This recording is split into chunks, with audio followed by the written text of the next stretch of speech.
ქალაქის რამდენიმე უბანში ქაოტური მოძრაობა განსაკუთრებით თვალშისაცემია. მოქალაქეები ხშირ შემთხვევაში ქუჩაზე გადადიან მაშინ, როცა შუქნიშანი წითელს უჩვენებს. მანქანები კი ჩერდებიან იქ, სადაც დგომა აკრძალულია. კიდევ ერთი პრობლემა გაჩერებების სიმცირეა. რა ხდება ბათუმის ქუჩებში? ნახეთ სოფო ბერიძის რეპორტაჟი. ავტობუსის გაჩერებებზე ინფრასტრუქტურა ბათუმის რამდენიმე მთავარ ქუჩაზეა მოწესრიგებული. მათ შორის რუსთაველის ქუჩაზე, სადაც გაჩერება, დასაჯდომის კამებით, საინფორმაციო ელექტრონული დაფებითა და ვიდეო კონტროლით სრულად არის აღჭურვილი. განსხვავებული მდგომარეობაა ქალაქის სხვა ნაწილში. გაჩერებებზე მხოლოდ საინფორმაციო დაფებია განთავსებული. ასევე ხშირია საგზაო წესების დარღვევის ფაქტები. ავტობუსის მძღოლები საკითხის მოგვარებას ითხოვენ. არის მითითებული პარკირება და გააჩერონ იქა. ჩვენ ნუ გაგვხდიან ცუცს. როლეუბნებით არ ესმიან.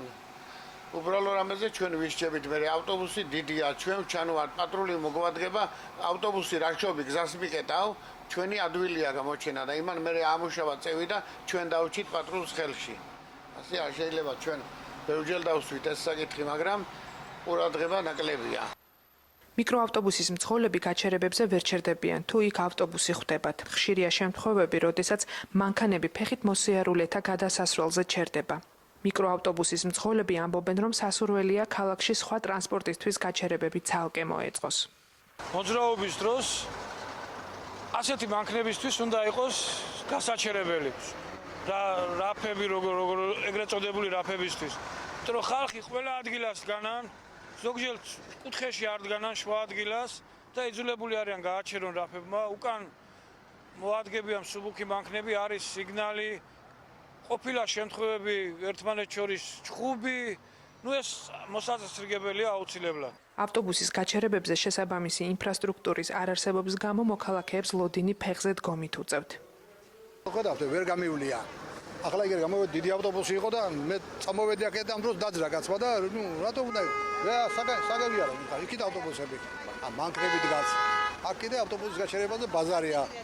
აგერ გვერდზე ამხელა ბაზარია და აქ დასკიდე ხალხი. ეს რა არის? ვერც ძველმა ხელისუფლებამ მოაგვარა, ვერც ახალმა და საშველი არ აქვს და რა ვიცი ეს. ერთი სკამი რო იდგას აქა გულის შეწუხებამდე ზოგჯერ კიბეებზე შედან აფთიაქთან აქა და უხერხული სიტუაციები იქნება.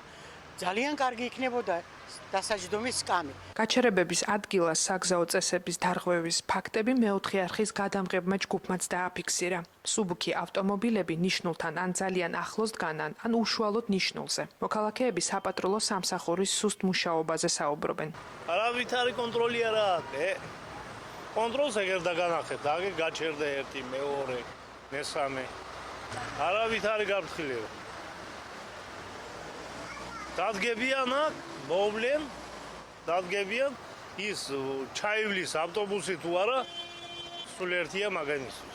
უნდა იყოს გამკაცდეს რაღაცა პატრული რო გეივლის, უნდა მისცეს მითითება ავტობუსის გაჩერებიდან გაიყვანონ მანქანაკაცმა. საგზაო წესების დარღვევასა და ინფრასტრუქტურის გამართვაზე ავტოტრანსპორტის სამსახურის უფროსი საუბრობს. გაჩერებებთან დაკავშირებით მძღოლებს ექმნებათ პრობლემა, რომ სხვა სამარშრუტო ტაქსები არის გაჩერებული და ფიზიკური პირების მანქანები, რომლებიც ხელს უშლიან მძღოლს გაჩერებაზე ნორმალურად რო გააჩეროს ავტობუსი, ამის გამო შუა ქუჩაში უწევს გაჩერება, რის გამოც გვექნება პრობლემები, თუმცა სატრანსპორტო ინფრასტრუქტურის მართვის სააგენტოსთან ერთად, მათი მხარდაჭერით ამ პრობლემებს სულ მალე აღმოვხრავთ.